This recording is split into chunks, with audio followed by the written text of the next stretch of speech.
Hey guys, welcome to Eclipse Education. तो आज हम लोग बात करने वाले हैं बिहार जीविका भर्ती 2025 के एक बहुत ही महत्वपूर्ण टॉपिक के बारे में।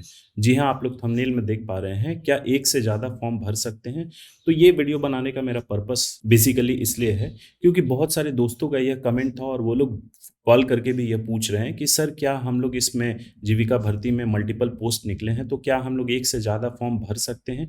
क्योंकि यूट्यूब पे बहुत सारे वीडियोस में ये बताया गया है कि सिर्फ एक व्यक्ति एक ही फॉर्म फिल कर सकता है। तो इस कंफ्यूजन को पूरी तरीके से दूर कर देता हूँ प्रूफ के साथ कि आप एक से ज़्यादा फॉर्म भर सकते हैं या नहीं।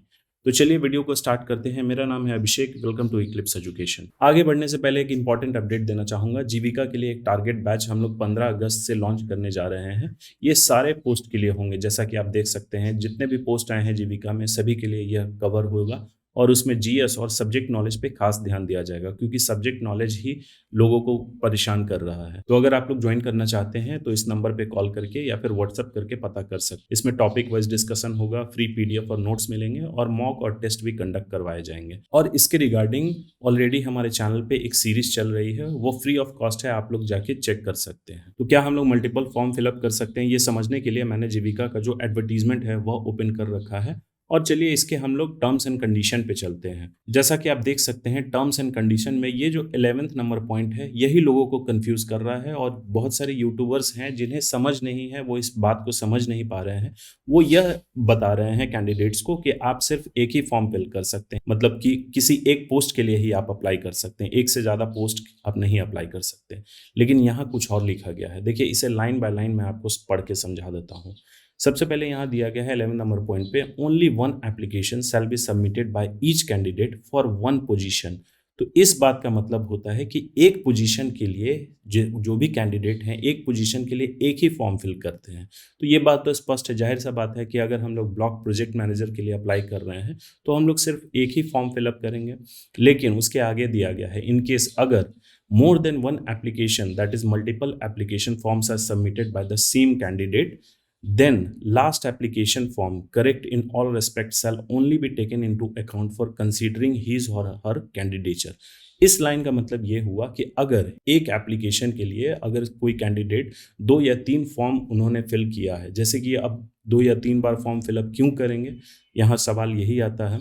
तो देखिए इसमें एक बार जब आप फॉर्म सबमिट कर देते हैं और हो सकता है उसमें किसी तरीके का कोई मिस्टेक हो जाए, एड्रेस में मिस्टेक हो जाए या फिर किसी तरीके का कोई स्पेलिंग मिस्टेक हो जाता है, तब तो उसमें एडिट का ऑप्शन नहीं है क्योंकि नीचे दिया गया है कि एक बार सबमिट हो जाएगा फॉर्म तो फिर उसके बाद आप एडिट नहीं कर सकते। उसी केस में सपोज करिए आपने ब्लॉक प्रोजेक्ट मैनेजर का या फिर कोई सा भी पोस्ट का आपने एक बार फॉर्म अप्लाई किया और उसमें कुछ मिस्टेक्स हो गए हैं, तब आप क्या करिएगा, फिर आप दूसरी बार उस फॉर्म को फिलअप करिएगा। यहाँ वही दे रहा है कि अगर आप एक से ज़्यादा बार सेम पोस्ट को ही अप्लाई करते हैं तो उसमें क्या होगा, जो आपने लास्ट उसे सबमिट किया है, सपोज करिए कि ब्लॉक प्रोजेक्ट मैनेजर के लिए आपने पहली बार फॉर्म फिलअप किया, वह गलत हो गया, फिर दूसरी बार भी आपने फॉर्म फिलअप किया, उसमें भी कुछ मिस्टेक हो गया, लेकिन तीसरी बार जब आप फॉर्म फिलअप कर रहे हैं और उसमें जो भी मिस्टेक हो, जो लास्ट टाइम रहा, आपने 3 ही बार फॉर्म फिलअप किया है ब्लॉक प्रोजेक्ट मैनेजर का, तो उसमें जो भी थर्ड टाइम आपने सपोज करिए कि यह लास्ट आपने फॉर्म फिलअप किया है, इसमें जो भी डिटेल्स होंगे आपका जो कैंडिडेचर है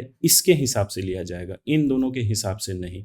यह लाइन कहने का मतलब ये है, ऐसा नहीं कि आप अगर ब्लॉक प्रोजेक्ट मैनेजर के लिए फॉर्म फिलअप कर रहे हैं, फिर अकाउंटेंट के लिए फिलअप कर रहे हैं, एरिया कोऑर्डिनेटर या फिर कम्युनिटी कोऑर्डिनेटर, तो ये लास्ट में आपने कम्युनिटी कोऑर्डिनेटर को फिल किया है तो वह आपका वैलिड प्रूफ माना जाएगा, ऐसा नहीं बोला जा रहा।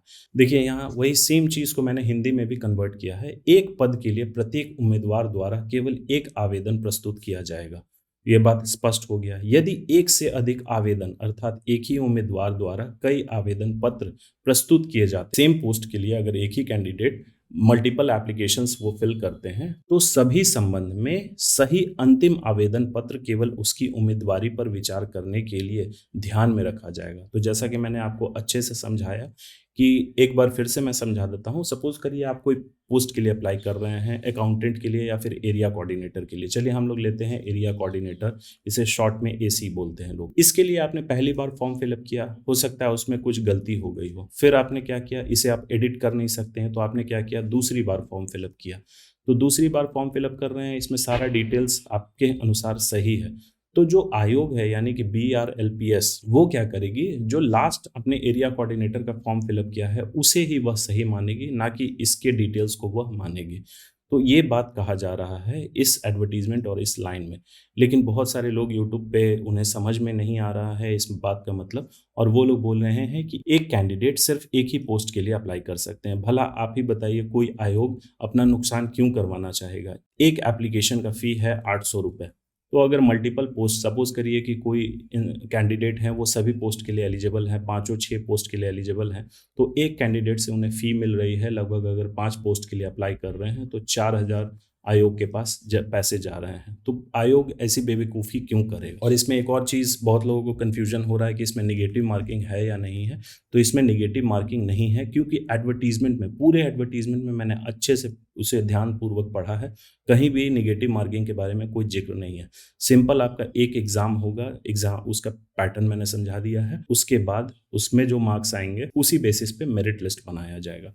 तो इससे ज़्यादा और जानने की कुछ ज़रूरत नहीं है। और हमारे चैनल पे इसके रिगार्डिंग वीडियोज़ स्टार्ट हो गए हैं, सेशन स्टार्ट हो गए हैं। एक दिन पहले मैंने स्कीम्स यानी कि योजनाओं से रिलेटेड एक इंपॉर्टेंट वीडियो डाला है, उसमें सारे योजनाएं जो इसमें पूछे जाएंगे इसके सिलेबस के अकॉर्डिंग, वह मैंने अपलोड किया है। आप लोग हमारे चैनल के साथ बने रहिए। So thank you for watching. Please subscribe, share और लाइक करना ना भूलें।